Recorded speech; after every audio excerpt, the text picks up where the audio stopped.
On va vous proposer une visite du bâtiment qui s'appelle l'ancien collège. C'est la candidate elle-même et ses colistiers qui assurent la sortie au cœur de l'ancien collège et gendarmerie. Fabienne Lagoubi, actuelle première adjointe au maire, voit en ce bâtiment historique un projet d'avenir. Musée au rez-de-chaussée et 22 logements potentiels.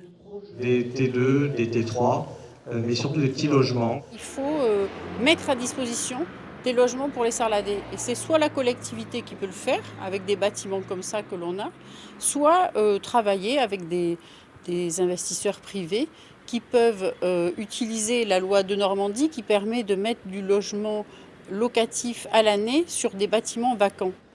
Une transformation nécessaire pour attirer de nouveaux Sarladais, alors que la capitale du Périgord noir a perdu près de 1000 habitants en 15 ans et vu ses impôts locaux grimper. L'objectif, en faisant revenir plus d'habitants, c'est que les habitants paient moins d'impôts, puisqu'on sera plus nombreux, donc ils devraient en payer moins. Un projet tourné vers le Sarlat de demain qui se veut également cohérent face aux contraintes du réchauffement climatique. Cette place, elle est très minérale. Il va falloir la déminéraliser pour en faire un jardin. Une liste portée par l'élu Place Publique et soutenue par Jean-Jacques de Peretti, qui laisse sa place après 37 ans à l'hôtel de ville.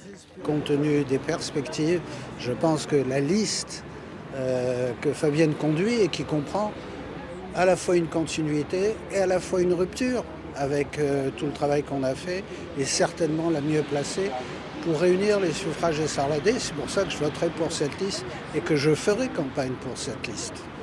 Fabienne Lagoubi incarnera-t-elle le nouveau visage de Sarlat ? Réponse, les 15 et 22 mars prochains.